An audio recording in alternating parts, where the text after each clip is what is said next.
Bonjour à tous et bienvenue sur ce nouveau podcast Made in Batman Legends, un Bat-Talk spécialement conçu pour vous, les fans de Batman. Et aujourd'hui, je suis en très grande compagnie. Vous voyez qu'on est nombreux pour ceux qui nous regardent sur YouTube pour parler d'un sujet qui risque d'être trépidant, qui risque d'être excitant, qui risque... Bon bref, vous avez compris, un sujet qui risque d'être très intéressant à suivre puisque ce n'est autre que All-Star Batman et Robin, un récit, The Boy Wonder, le sous-titre, un récit qui avait été publié entre 2005 et 2008 chez DC Comics, dont la fin n'a jamais vu le jour, et qui voyait aux manettes Frank Miller et Jim Lee, rien que ça, accompagné, pour être complet, de Scott Williams à l'ancrage et d'Alex Sinclair à la couleur.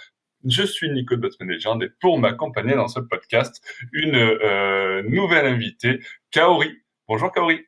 Bonsoir à tous. Ravi d'être avec vous ce soir.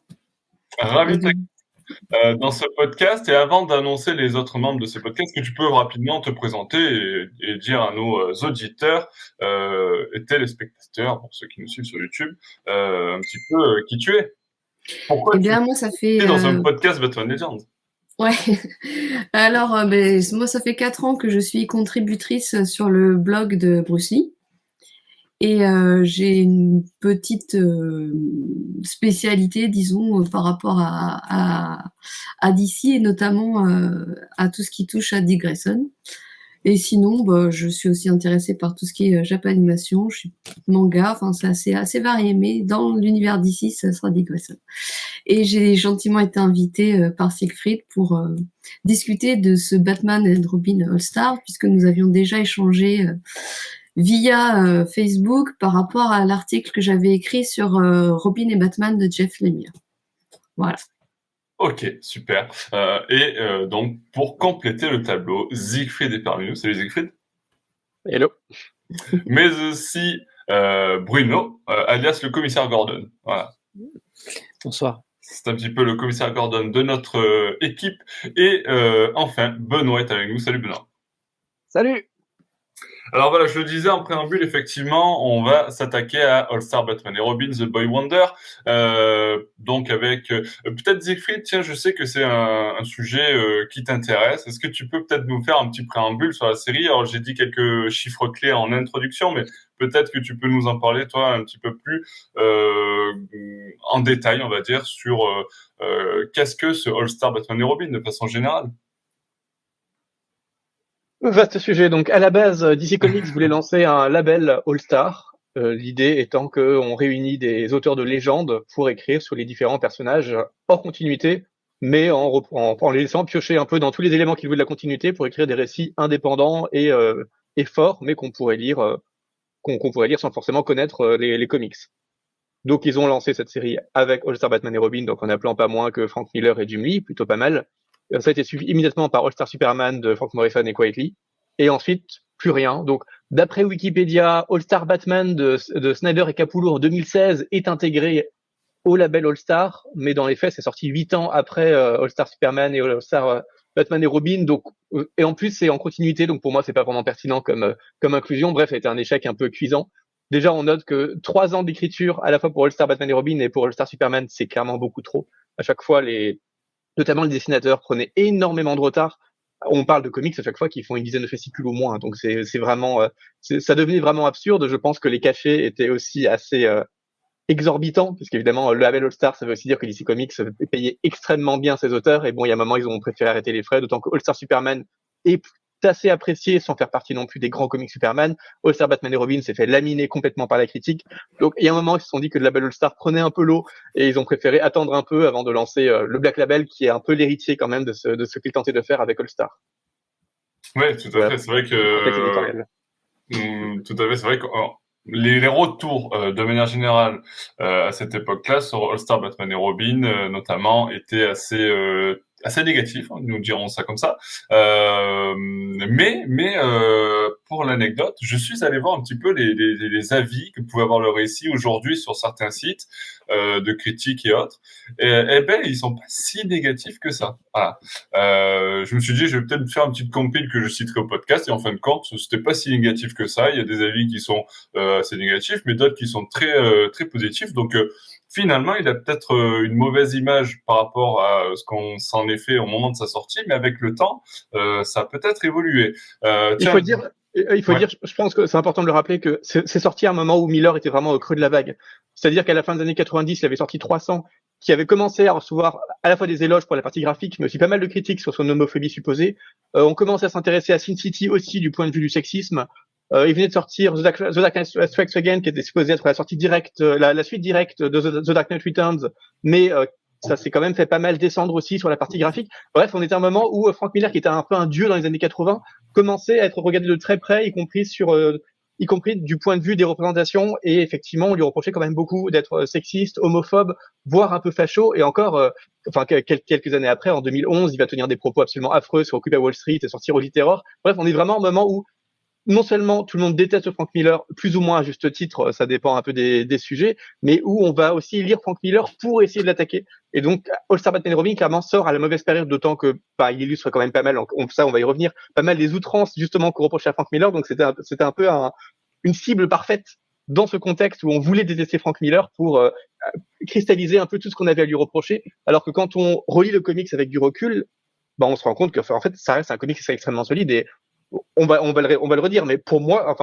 c'est vraiment un des meilleurs comics à la fois sur la relation entre Batman et Dick, voire sur Dick en général. Enfin, c'est un très grand récit Batman qui vraiment mérite d'être relu en mettant de côté un peu toute cette razzia anti-Miller qui quand même caractérise beaucoup beaucoup de nos contemporains et qui est partiellement injuste.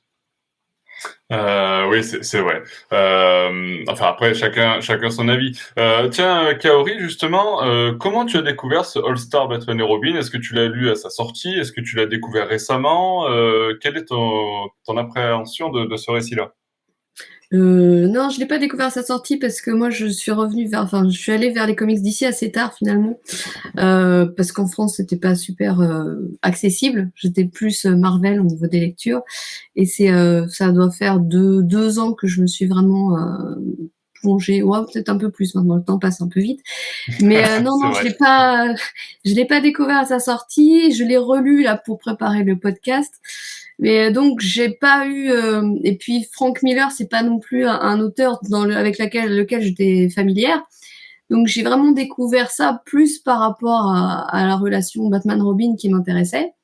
Et donc j'ai pas le regard particulièrement politique qu'on a pu avoir. Ouais. Bruno, de ton côté, comment tu as découvert All-Star Batman et Robin? Autour d'une bière ambrée. Ça, c'était entre nous, fallait pas le dire, Bruno. Non, Ah, mais c'est vrai, moi, je l'ai découvert, je le sais, découvert à l'occasion de ce podcast, avec beaucoup de curiosité.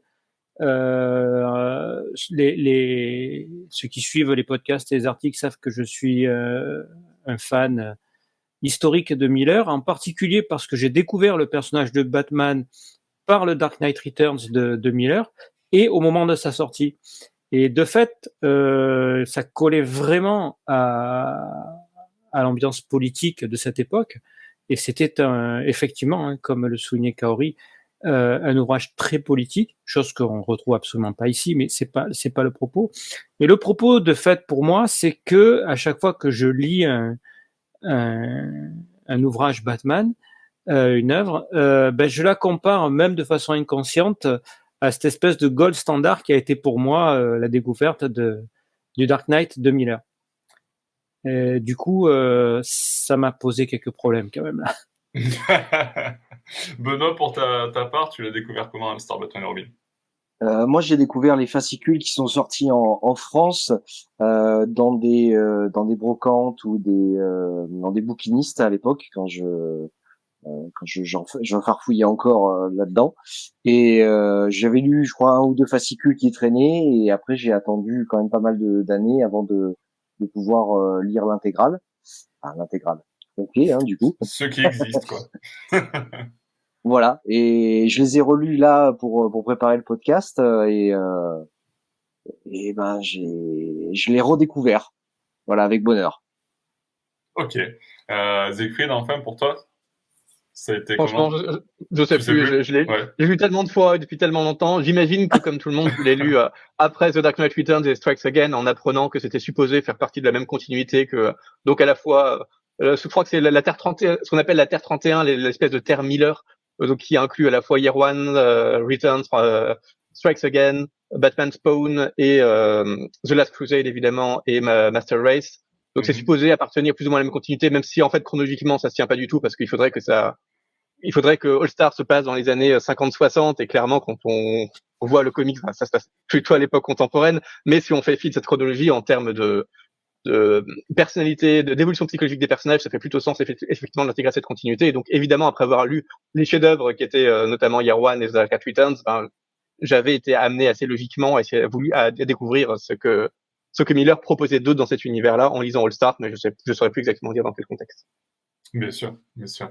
Ok. Eh bien, écoutez, c'est vrai que on a tous une histoire au final avec ce récit.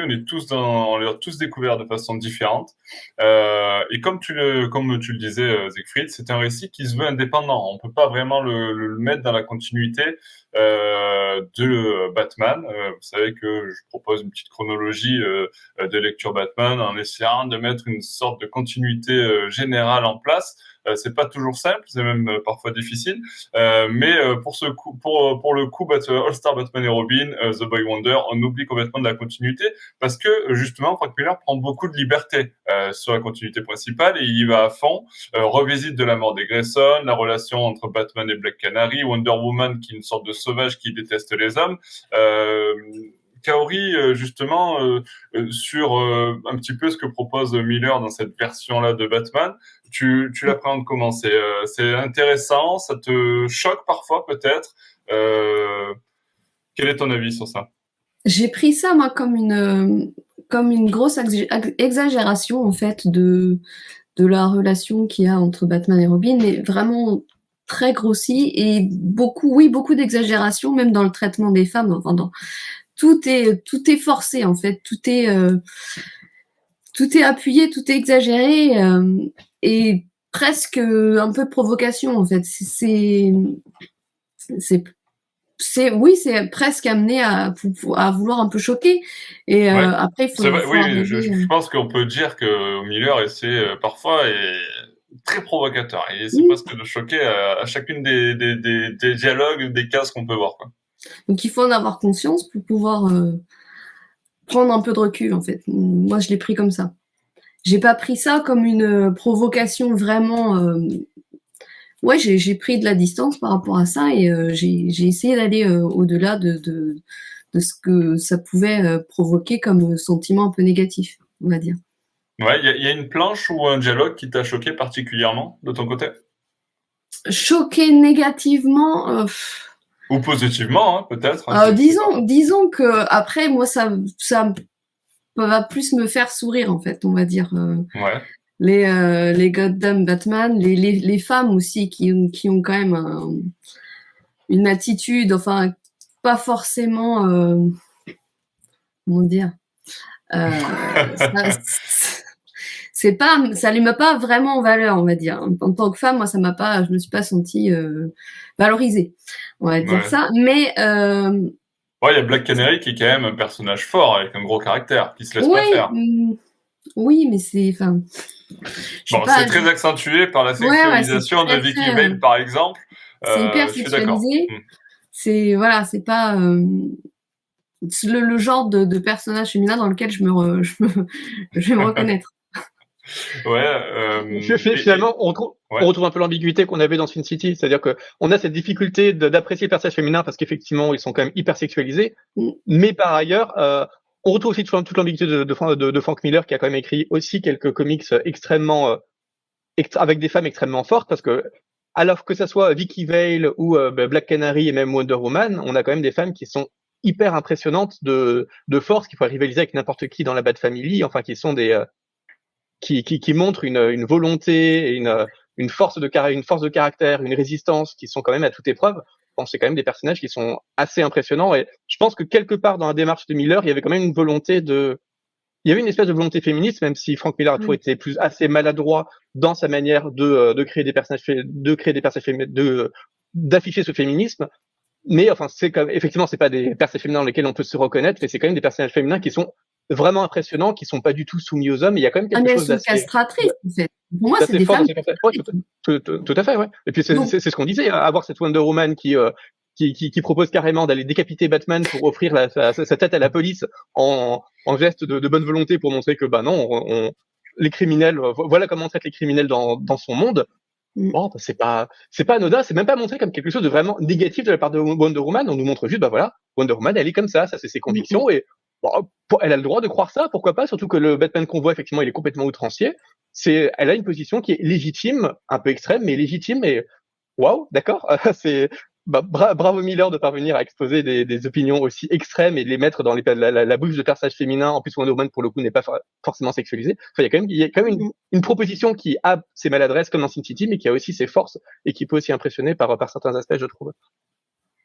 Ouais, je sais pas si Wonder Woman n'est pas forcément sexualisée. On voit sur une case que je mets vous pourrez le voir sur YouTube, que bon, il y a toujours des petits plongeons sur les sur le décolleté ou autre. Il y a toujours en tout cas quelque chose. Jim Lee, il est allé à fond aussi, mais en tout cas, c'est vrai que il y a beaucoup de personnages féminins. Il y a toujours.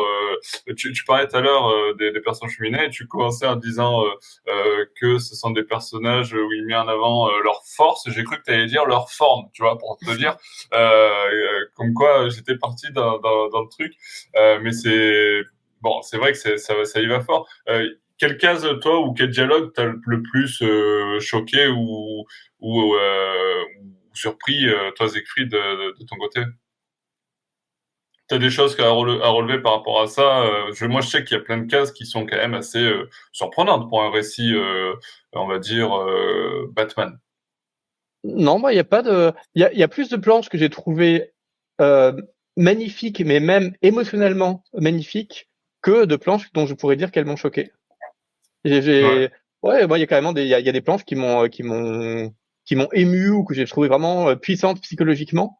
Ouais. Alors que des planches choquantes, non, bah pas forcément, non. Pas forcément. Moi, je comprendrais même pas qu'on puisse être choqué en fait, donc je suis curieux d'entendre ta sélection. Non, mais j'en ai.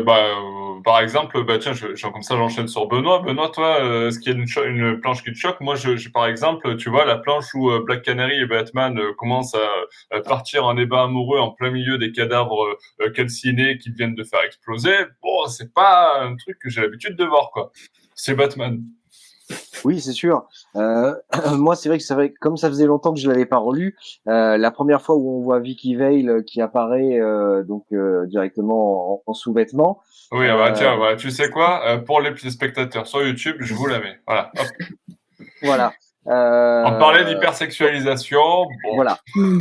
C'est vrai que je veux dire, bon, on peut admirer les dessins magnifiques de Jim Lee et les voit la force généreuses de Vicky Vale.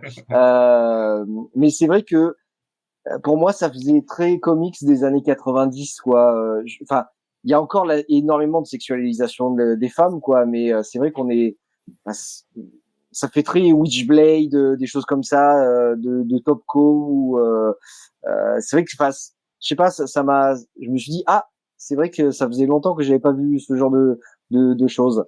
Après, il y a d'autres planches que j'ai adoré. Enfin là, c'est plutôt la partie où Batman se confronte à Green Lantern. J'adore le sadisme de Batman qui a peint toute la pièce en jaune pour lui faire un gros doigt d'honneur en lui disant dans tous les cas t'es impuissant mon pote, quoi. Donc voilà, c'est des passages que j'ai vraiment aimés. Après, il y en a d'autres où j'ai moins compris. Je pense qu'on y reviendra, mais des fois il y a des défauts dans la continuité. Dans le tout premier numéro où on voit Vicky Vale d'ailleurs qui a été blessée, etc., et qui est amenée à l'hôpital. J'ai pas bien vu le moment où elle est blessée. Il y a j'ai l'impression qu'il y a des trous dans le récit. Donc c'est une ellipse. Voilà. Il y a deux trois ellipses comme ça qui peuvent être un peu surprenantes. Ouais. Exactement. Donc voilà. Ouais, et toi, Bruno, il y a des choses qui t'ont choqué, surpris dans ce récit? Alors, je rebondis un peu sur ce que disait Siegfried. Enfin, je vais y rebondir. Moi, il y a des choses qui m'ont choqué en tant que puriste de la vision de Batman que j'ai. C'est la violence du personnage. Je veux dire, en particulier quand il vient sauver Dick et qu'on voit des gants, des gants et des chaussures de policiers de Gotham qui volent, suggérant qu'ils se sont fait hacher menu par la Batmobile. Ça, je trouve que même si la planche n'est pas choquante en tant que telle, ce qu'elle sous-entend l'est absolument. Pour autant, il y a des moments que j'ai trouvé absolument sublimes et très émouvants. On pourra en reparler tout à l'heure éventuellement, mais ça fait partie du récit. Et pour rebondir aussi sur ce que disait Kaori sur l'exagération, j'ai l'impression qu'on est devant du Miller qui caricature Miller. Il nous caricature le propos, il caricature le personnage en fonction de ses propres fantasmes. Et pour rebondir aussi sur ce que dit Benoît, il y a des ellipses où là on a carrément l'impression que Miller et peut-être Lee, je ne sais pas s'ils se sont mis d'accord, se foutent carrément du lecteur. Par exemple, quand Bruce Wayne, qui est complètement absent de l'ouvrage d'ailleurs, hein, Bruce Wayne, on a l'impression qu'il n'existe pas en fait. Le Batman, c'est Batman, point barre, il n'y a pas de Bruce Wayne. Il est aussi le traitement d'Alfred d'ailleurs par rapport à ça est assez symptomatique. Donc ils vont au cirque, ils vont regarder Grayson. Donc on a une des rares vues de Bruce Wayne rasé impeccablement. Une demi-heure après, il voit le secours de Dick. Il a enfilé son costume de Batman et il a une barbe de 2 jours. Bon, je suis pas un obsédé des faux raccords, mais pas non plus exagéré. Et ça, c'est vraiment, ça pousse à la caricature. Voilà, il a envie de nous présenter un Batman badass. Eh ben, il nous présente un Batman badass quitte à caricaturer complètement la continuité de son récit. Oui, mais ça, c'est du costume. C'est pour pas qu'on reconnaisse que c'est Bruce Wayne, tu vois. Ouais. On n'avait pas pensé à ça. Ouais, les tours des yeux noirs, tout ça, c'est surfait. La barbe, direct. C'est ça. Non, mais je suis d'accord. Après, effectivement, j'essaie de vous pousser un petit peu dans le monde choquant de All-Star Batman et Robin. Mais comme je vous disais, au final, avec le temps, faut-il vraiment être choqué? Je suis pas sûr. Moi, c'est vrai que la sexualisation des personnages féminins, ça y va quand même un petit peu fort. Ça, c'est quand même le côté un petit peu, peut-être un peu borderline de ce côté-là. Mais au final, avec ce que veut nous présenter Frank Miller et Jim Lee, parce que les deux sont ensemble, et notamment au niveau des dessins, c'est plutôt Jim Lee même. Bon, c'est dans le thème, j'ai envie de dire, de ce qu'on veut nous présenter. Revenons sur la caractérisation. Mais alors, je voudrais rebondir là-dessus, Nico. Est-ce que c'est si problématique que ça? Moi, ça me pose pas de problème l'hypersexualisation des héroïnes dans ce récit-là, en particulier, parce que on a l'impression que c'est un peu Batman au pays de Sin City, quoi. Et ça, c'est pas très très grave. Moi, ce qui m'a plus posé problème, c'est que, par exemple, Black Canary, je me demande encore à quoi elle sert dans le récit. À part être exposée en tant que sidekick, elle fait pas avancer significativement le récit. Alors que Vicky Vale, moi, je trouve qu'elle a un rôle beaucoup plus intéressant. Ouais, et en même temps, elle a d'un coup plus aucun rôle dans le récit. Alors, on imagine qu'il y avait peut-être un rôle qui devait arriver par la suite, hein. Mais alors c'est l'occasion de dire un truc qu'on n'a pas dit, c'est que effectivement c'est un récit qui est inachevé. Il y a 10 fascicules qui sont parus. Globalement, on a un arc plus ou moins complet qui s'achève en 9 fascicules, et ensuite on a un premier numéro d'un nouvel arc qui n'a jamais vu le jour, où Black Canary apparaît à nouveau. Donc c'est aussi une des raisons pour lesquelles il y a un personnage qui effectivement apparaît, semble devenir significatif et tout à coup oublié. Bah oui, mais peut-être elle était a priori amenée à réapparaître dans le deuxième arc, et donc elle n'apparaît plus. Et ça, c'est normal pour un récit inachevé qu'un personnage apparaisse et du coup n'achève pas son arc, puisque cet arc n'a pas vu de suite. C'est au point qu'il y a certaines compilations de All-Star Batman et Robin qui ne comprennent que les 9 premiers fascicules et qui oublient complètement le 10e, parce que ça n'a aucun sens en fait. C'est juste un début d'histoire qui n'a pas de. Donc il y a quelques pistes qui sont lancées dans le premier arc qui n'ont pas de fin. Notamment, on apprend que le commanditaire du meurtre des parents de Robin est le Joker, Donc on voit à peine le Joker pendant 2-3 planches, mais ça c'est on ne verra jamais la fin de cette piste-là.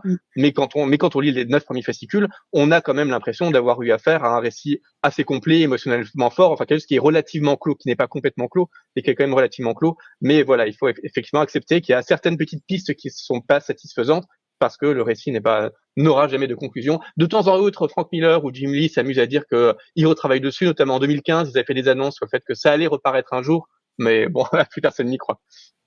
Oui, effectivement, je pense qu'il y a assez peu d'espoir pour voir une suite sur All-Star Batman et Robin, même si moi je serais quand même friand de voir enfin la suite se réaliser. Et on pourrait peut-être faire un nouveau podcast sur le sujet. Bref, du coup, je voulais enchaîner avec justement la caractérisation de ce Batman. Un Batman qu'on a dit, hein, très violent, sadique, jouissif lorsqu'il frappe, qui part à la traque sous la pluie. Enfin bref, c'est un Batman qui est vraiment très sombre. Kaori, tu as beaucoup apprécié cette version-là de Batman que nous propose Frank Miller?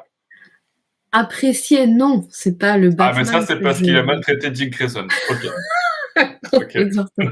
Non, mais disons, non, en plus, cette histoire d'arriver en riant fort, enfin, c'est un peu, ça colle pas avec l'image de Batman que j'ai, en tout cas. Cette histoire d'arriver, là, je vais leur faire peur, je vais rire aux éclats, enfin, c'est un peu contradictoire pour moi, mais, après, non, c'est pas le Batman qui correspond à celui que je me suis fait dans ma tête, clairement. C'est vraiment, pour moi, c'est vraiment aller au fond de sa psychose. Enfin, il est pas bien dans sa tête. Déjà à la base, le personnage de Batman n'est pas forcément très équilibré, mais là, on est vraiment. Là, on est sur un fort déséquilibre. Oui, là, on est. Je veux dire, c'est difficile de faire pire. Donc, ça le rend pas particulièrement sympathique. Ouais, tout à fait. Tiens, Benoît, de ton côté, tu le trouves intéressant, ce Batman-là? Moi, je le trouve intéressant parce que je le prends vraiment comme un épisode, un what if, quoi. Voilà ce qui se passerait. Ça m'a fait penser à beaucoup de choses. Bon, après, j'ai lu quelques critiques, etc. Je suis d'accord avec le fait que on va dire l'espèce de formation de Robin ressemble beaucoup à V pour Vendetta de Alan Moore, mais ça me rapproche. Enfin, quand je l'ai relu, j'ai eu l'impression de relire d'une certaine façon le Punisher de Garth Ennis, dans le fait que en fait il a une mission et rien d'autre ne compte, quoi. C'est pour ça que pour moi on voit très peu Bruce Wayne, parce que là pour le coup Batman est la personnalité dominante.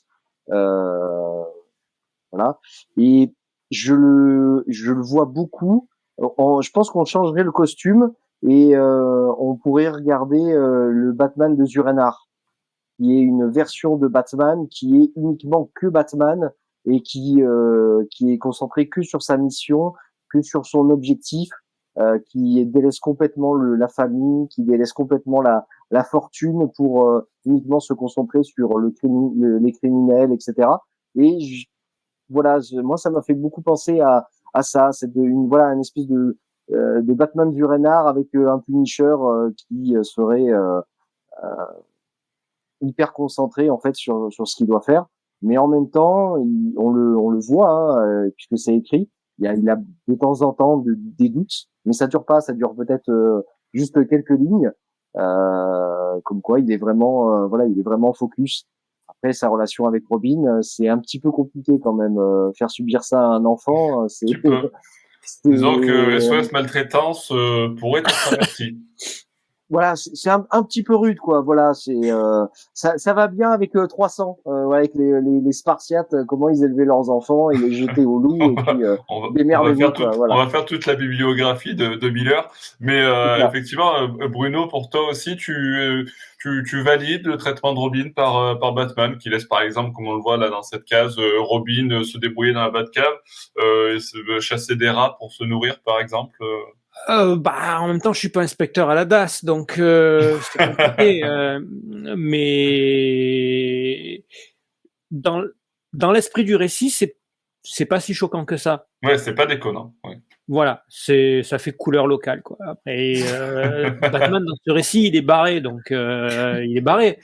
Et puisqu'on parlait de V for Vendetta ou du Punisher, moi, il m'a clairement rappelé un autre personnage que j'affectionne par ailleurs énormément, c'est Rorschach de Watchmen, qui est complètement schizophrène et alors vraiment lui totalement barré. Et d'ailleurs, il y a une phrase symptomatique de Batman qui dit oui, je sais, je suis à moitié fou, mais je tiens à préciser que l'autre moitié se porte merveilleusement bien. On est vraiment dans du borderline total, quoi. Donc voilà, il prend Dick, il l'incorpore à sa propre demi-folie, quoi. C'est dur, c'est très borderline, mais ça a au moins le mérite d'être cohérent dans le récit, quoi. Ouais, c'est vrai. Alors, j'ai relevé une citation de Batman dans le récit, hein, dans le texte, dans la traduction. Il dit clairement, hein, j'ai enlevé Anna de traumatisé pour qu'il me rejoigne dans ma guerre sainte. Voilà, ça a l'air cool. Je ne l'ai pas choisi par hasard. Siegfried, tu penses quoi, toi, de ce Batman qui est capable non seulement de maltraiter Dick, mais en plus de s'en prendre à Alfred si celui-ci lui donne un burger frites?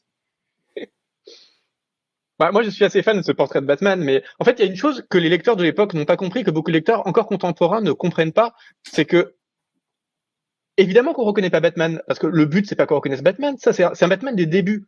Même c'est explicitement présenté comme un Batman Year One and a Half. Enfin, c'est Batman quelques mois après le Year One. C'est un moment où il vient seulement de mettre la cape et il est complètement dans cette phase extrêmement hormonale. Il le dit explicitement plusieurs fois dans le récit où voilà, il n'arrive pas à dormir, il est complètement dans l'excitation de la violence. Enfin, imaginez, c'est un milliardaire qui met un costume et qui va tabasser des criminels. Évidemment qu'il est il est excité comme une puce. Enfin, c'est quelqu'un qui est vraiment dans un moment d'explosion de violence qu'il a beaucoup de mal à retenir parce qu'il n'y a absolument rien qui le retient. Et c'est justement la présence de Robin qui va lui apporter un peu d'équilibre et un peu de lumière. Mais là, on est face à un Batman qui est complètement immature et surtout un Batman qui n'est pas fini. Un vrai Batman de jeunesse dans une fougue complètement débile de la jeunesse. Mais ça, c'est dit plusieurs fois dans le récit et c'est normal qu'on reconnaisse pas Batman parce que c'est assumé. Dick, enfin, tous les personnages se moquent régulièrement de Batman. De sa première rencontre avec Dick, Dick nous dit que Batman se livre à une très mauvaise imitation de Clint Eastwood et il le répète au moins trois fois dans le comics. La première fois que Dick arrive dans la Batcave, il se moque Batman lui dit alors c'est trop cool, hein, et Dick lui dit ouais j'ai vu mieux. Enfin, mais je l'ai cette case, regarde, elle est là. Voilà, il se moque du T-Rex, où il y a deux personnages, Black Canary et Robin, enfin et Dick, qui disent à Batman, Batmobile c'est quand même drôlement queer comme nom. Enfin, à chaque fois, on n'arrête pas de ridiculiser Batman. Justement, Miller insiste énormément pour qu'on ne prenne pas son Batman au sérieux et qu'on comprenne que c'est une proposition de Batman. Miller imagine vraiment ce qui a pu se passer dans la vie de Batman, dans la tête de Batman à ses tout débuts, avant qu'il parvienne à trouver un semblant d'équilibre. C'est aussi pour ça qu'il propose une Justice League qui est aussi caricaturale, avec une Wonder Woman qui vient seulement de débarquer de Themyscira et qui est encore dans son monde très grec et très féminin, où évidemment il n'a aucun respect pour la vie, a fortiori la vie masculine, et où elle s'impose complètement face aux autres, ou Superman qui est pas encore très connu et qui cherche encore sa voie, mais qui est pareil. Tous les personnages sont des personnages qui viennent à peine de débarquer, qui sont encore dans une espèce d'émulsion de la jeunesse, qui se cherchent et qui du coup font un petit peu n'importe quoi.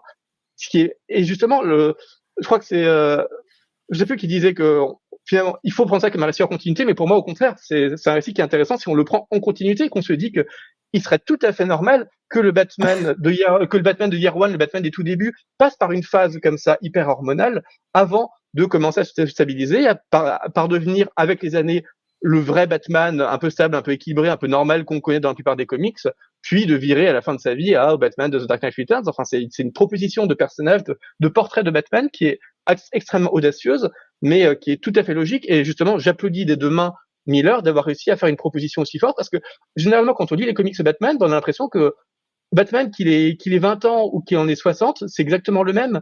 Et on peut lire des milliers de comics Batman, il a toujours un peu le même caractère, la même force. Parfois, il se cherche un peu plus ou il doute un petit peu, mais enfin, globalement, il évolue pas beaucoup. Et comment ça se fait qu'un milliardaire qui se déguise en chauve-souris et qui traverse autant de traumatismes, qui voit autant de choses ne vrille pas un peu ou ne passe pas par des phases un peu bizarres, c'est quand même une facilité scénaristique un peu étrange. Là, on a enfin un auteur qui explore ce que ça fait de commencer à être Batman, et on n'arrête pas de dire que Robin, quand il arrive dans les comics en 1940, il apporte aussi un peu de lumière, et il apporte un peu les premiers sourires de Batman, c'est après l'arrivée de Robin dans les comics. Donc c'est quelque chose qui est assez significatif. Là, enfin, on a enfin un auteur qui l'explore en montrant qu'est-ce que c'est que Batman avant l'arrivée de Robin, et qu'est-ce que Robin lui permet de faire. Et on voit régulièrement dans les comics Batman qui commence à douter, qui se demande est-ce que vraiment ce que je fais à ce gamin c'est bien. Et puis la fin de l'arc, c'est quand même Batman et Dick qui se prennent dans les bras l'un de l'autre devant la tombe des parents de Dick, sur une splash page. Ça fait partie d'un des moments Voilà, où le récit se sublime. Mais moi, ça met presque les larmes aux yeux, mais ça se mérite aussi justement par toutes les phases un peu complexes par lesquelles les deux personnages sont passés. Et là, tout à coup, on a deux personnages brisés qui reviennent à quelque chose d'émotionnel. Et là, ce que Batman, au contraire, a essayé de brider jusque-là dans son idée de guerre sainte. Et là, il réassume un peu un côté quand même humain qui a traversé quelque chose et qui fait face à un gamin qui a aussi traversé des choses, et ils vont essayer de se soutenir l'un l'autre et pas juste de se former comme Spartiate. Enfin, il y a vraiment une évolution dans ce comics et une volonté de créer un portrait croisé des personnages qui est extrêmement crédible de la part de ce que Batman a été et est supposé devenir par la suite. Moi, je trouve ça assez extraordinaire d'avoir osé raconter ça. Ouais, justement, on parlait de l'évolution des personnages. Kaori, toi, qu'as-tu pensé de l'évolution de Dick Grayson, qu'on découvre en tant que trapéziste classique dans un cirque, qui perd ses parents et qui se retrouve kidnappé par Batman, faut le dire quand même, pour le rejoindre dans sa fameuse guerre sainte. Quand tu l'as vu, cette évolution du personnage, pour qu'il arrive justement jusqu'à la fin à devenir aussi complice avec Batman? Ça se fait pas sans l'évolution de Batman. Clairement, c'est vraiment les deux qui évoluent ensemble.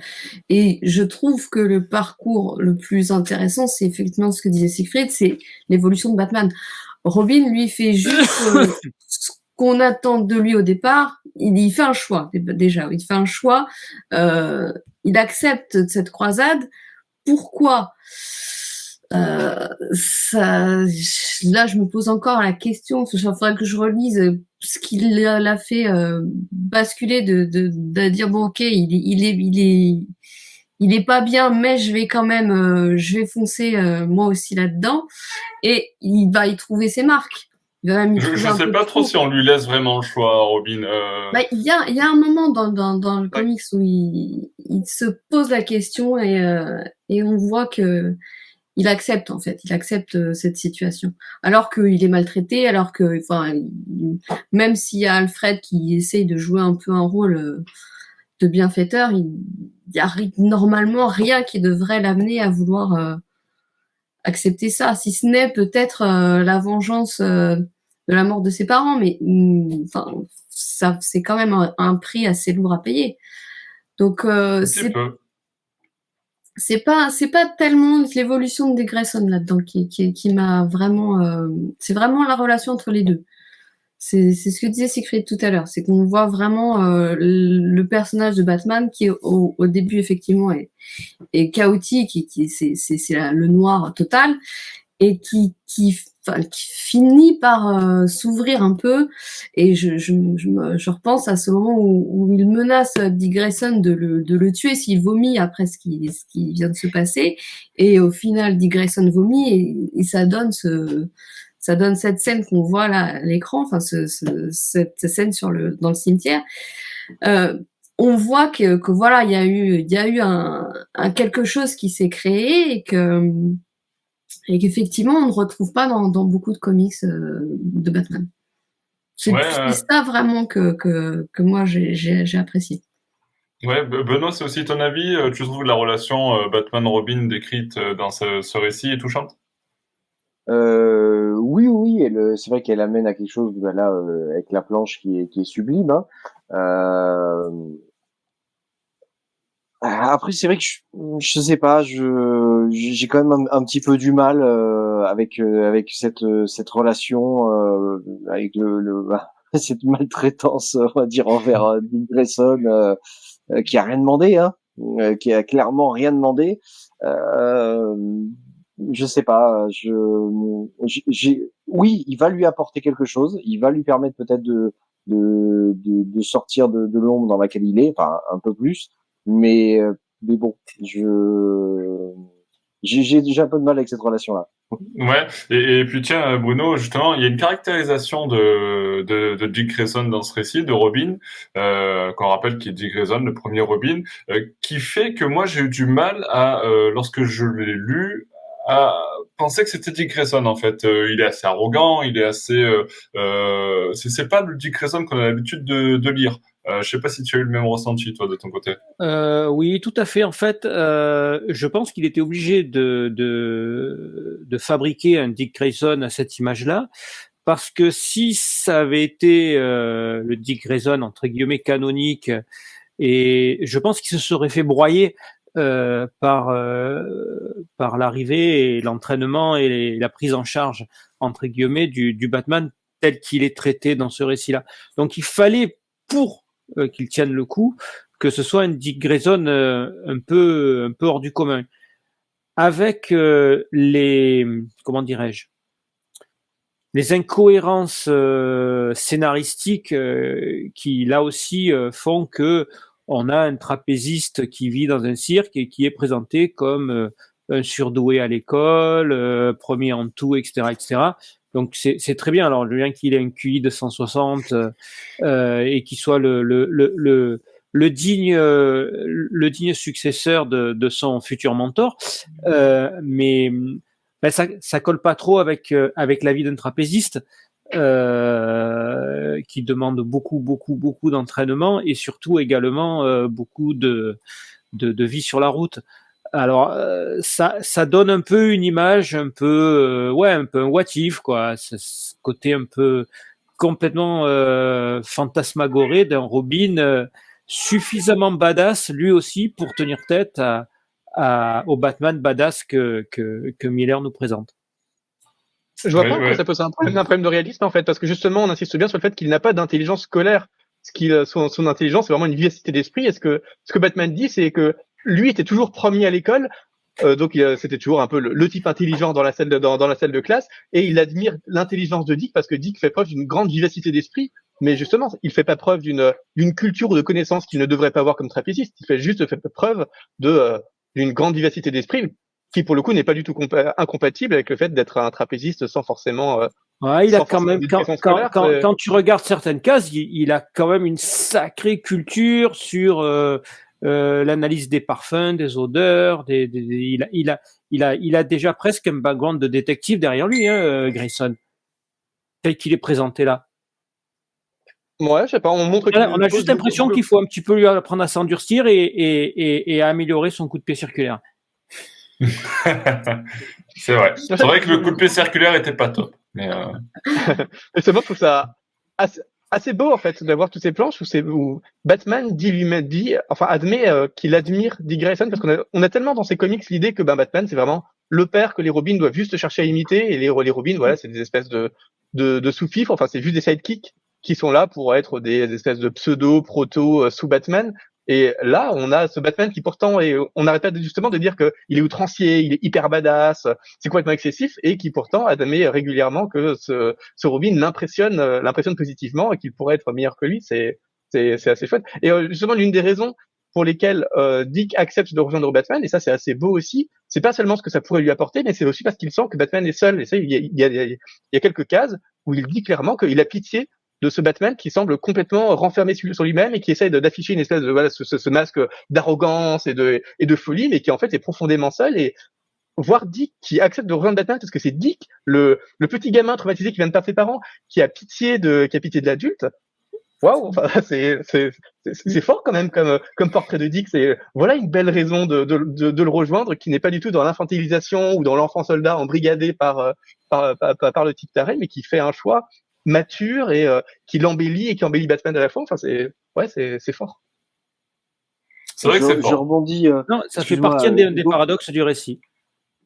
Oui, je rebondis là-dessus. C'est vrai que on voit énormément les pensées de tous les personnages en permanence dans tous les chapitres.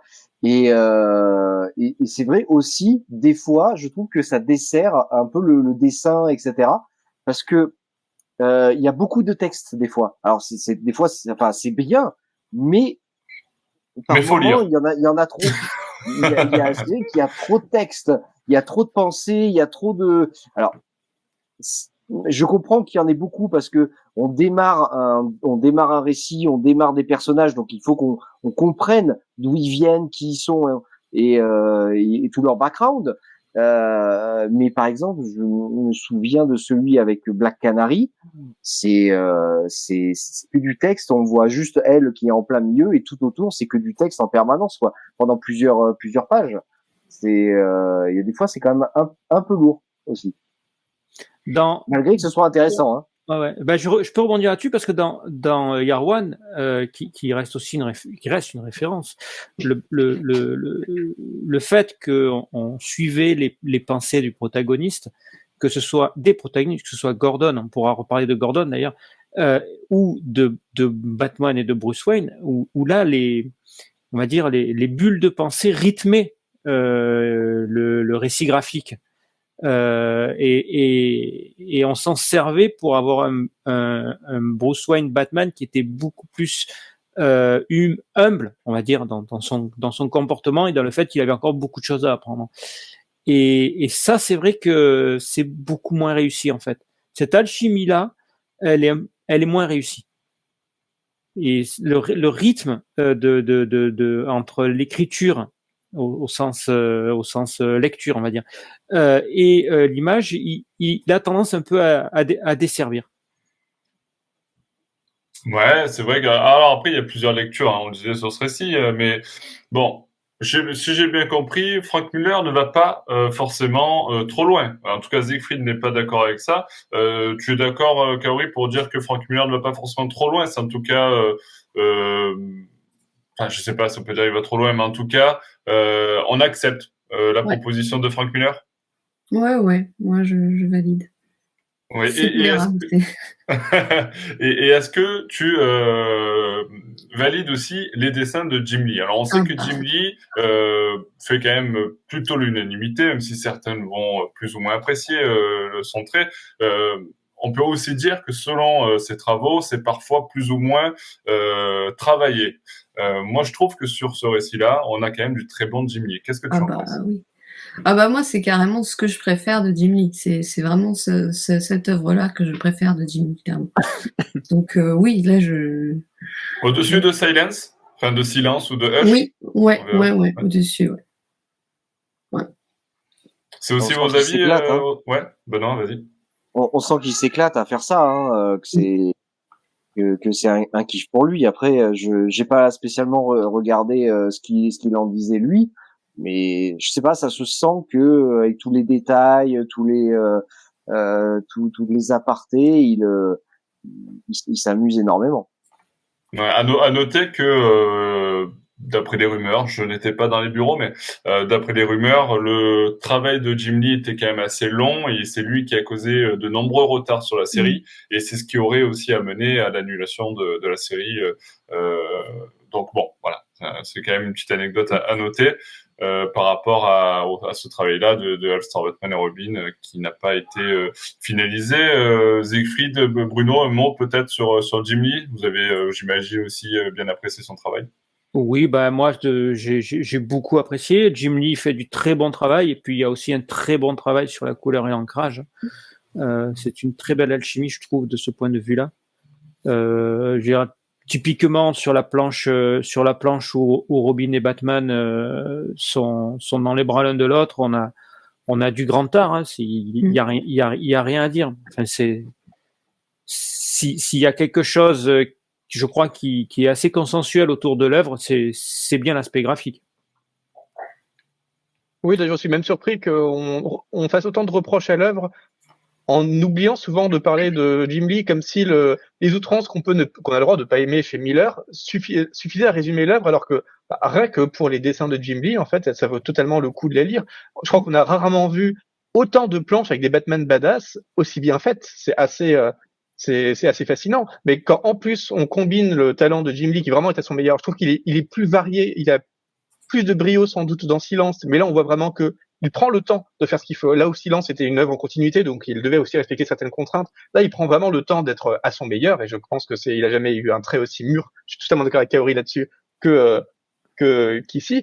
Il faut quand même se rendre compte que il faut combiner ça aussi avec l'art séquentiel de Miller. Miller, ça a toujours été un génie de la séquence. C'est quelqu'un qui maîtrise, et ça, dans ce Dark Knight Returns, on s'en rend parfaitement compte, qui maîtrise parfaitement quand il faut découper une planche en 16 cases, en 4x4, quand il faut faire une splash page, quand il faut faire des incrustations d'images, enfin, qui sait exactement comment dynamiser son récit et comment est-ce que la forme que prennent les vignettes sur la planche peut exprimer le maximum. Et voilà, quand on combine un auteur qui sait exactement comment les vignettes doivent s'assembler pour que l'histoire soit aussi forte que possible à un dessinateur qui va suivre vraiment les consignes pour aussi se faire plaisir, bah ça donne un récit qui parvient à chaque planche à exprimer ce que les deux auteurs veulent faire ressentir, et ça c'est quand même assez extraordinaire. Et c'est aussi la marque une des qualités de ce label All-Star qui est que voilà, on a affaire à des auteurs qui prennent trop leur temps peut-être, mais dont on sent à chaque petit dessin, chaque vignette, chaque ligne de dialogue que c'est complètement maîtrisé. Ils racontent exactement ce qu'ils ont voulu raconter, la manière dont ils voulaient raconter, et ça, c'est esthétiquement, c'est quelque chose qui est assez puissant. Et pour l'anecdote, on peut souligner, je pense qu'on a sans doute la plus belle vue jamais réalisée de la Batcave. Ah oui, ça, c'est j'ai cru que tu avais parlé de Vicky Vale. Bon, ok. Blague mise. Effectivement, et enfin, il y avait ce truc complètement inédit dans les comics à l'époque, qui est qu'on avait une page à déplier pour voir la Batcave. Ouais. Donc ça donnait un truc complètement, je sais pas si on voit la caméra, un gros panorama. Ah, c'est un truc sur 5 pages, hein. Complètement dingue. Ça se fait une seule fois, 3, 4, ouais, c'est ça. Une seule fois dans le comics, c'est juste quand Dick arrive dans la Batcave, et voilà, qu'on montre à quel point c'est grand c'est pas juste gratuit, c'est pas juste une vue de la Batcave, c'est aussi pour montrer à quel point Dick est impressionné. Et finalement, le lecteur et comme Dick arrive pour la première fois dans la Batcave de cette continuité et la découvre avec cet écrasement où c'est too much, c'est à la fois classe et too much, et c'est assez stupéfiant. C'est là aussi qu'on voit à quel point DC a investi dans le comics, parce que faire ce genre de page, ça coûte hyper cher en termes d'édition. Ouais. Parce que, voilà, il faut complètement sortir des formats standards pour demander aux imprimeurs de ce genre de prouesse. Et bon, sans même parler du travail de Jim Lee pour créer une planche pareille. Donc il y avait quand même une espèce de petit défi éditorial qui fonctionne quand même du tonnerre. Et Nico, qu'est-ce que t'as pensé de Catwoman? Parce que voilà. J'ai quelques soucis avec elle. Non, mais cela dit, c'est vrai qu'on voit le personnage de Catwoman qui a un rôle secondaire, qui pourrait prendre un rôle important, mais sur, on va dire, la fin du récit qui s'achève brusquement, puisque la dernière case nous montre quand même Batman tenant Catwoman assez amoché après un passage de tabac visiblement par le Joker. Mais bon, on n'en saura pas plus puisque le récit s'est arrêté là. Justement, en parlant de la fin du récit, vous auriez aimé vraiment voir une suite ou bon, c'est pas grave s'il y en a pas. Kaori, est-ce que tu es vraiment frustré par le fait de ne pas avoir de suite à All-Star Batman et Robin? Ou alors, Ouais, ça va, c'est pas très grave. Bah, à la lecture, oui, j'ai trouvé ça frustrant, vraiment. On s'arrête, on finit un arc en plus. Bon, voilà, c'était vraiment un moment important. On commence une nouvelle histoire. On a enfin les bases plus saines, on va dire, entre Batman et Robin. Et paf, ben voilà, on n'a même pas le temps d'en profiter que c'est déjà fini, quoi. Donc ouais, moi j'ai été assez frustrée en fait. Après bon, voilà, les années sont passées. Il faut se faire une raison, quoi. Mais... Tu as fait ton deuil de All-Star Batman. J'ai fait mon deuil, ouais.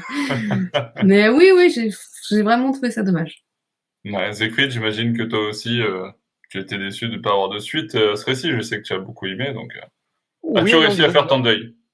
Oui, bah disons que j'aurais lu la suite évidemment avec plaisir, parce que on sent que Miller a encore plein de choses qu'il a envie d'explorer. Après, ce qui me console un peu, c'est qu'il a quand même réussi à boucler son premier arc, qui était quand même l'arc portant sur la relation entre Batman et Dick, et c'est extrêmement bien raconté, c'est clos exactement comme il faut.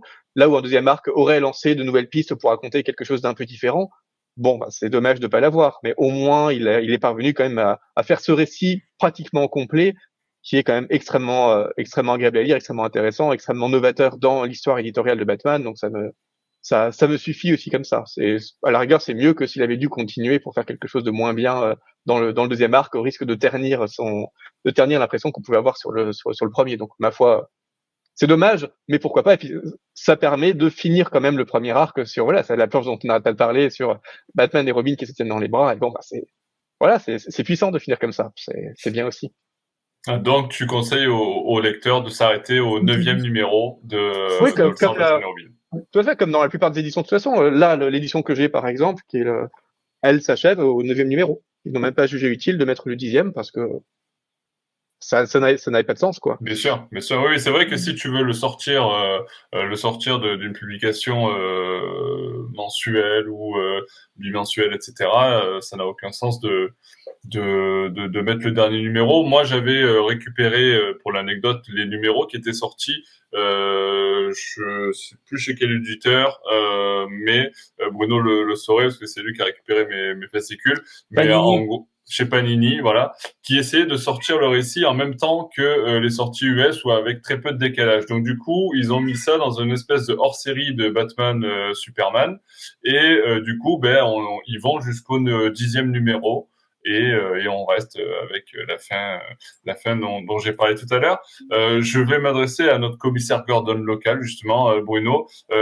Pas trop déçu de ne pas voir justement le personnage de Gordon qui commençait à prendre de l'importance dans le récit. Paf, ça s'arrête. Moi, ça fait partie des choses que j'ai trouvé sublimes dans le récit. C'est le traitement de Gordon, qui me rappelle à quel point le personnage avait été bien caractérisé dans Year One.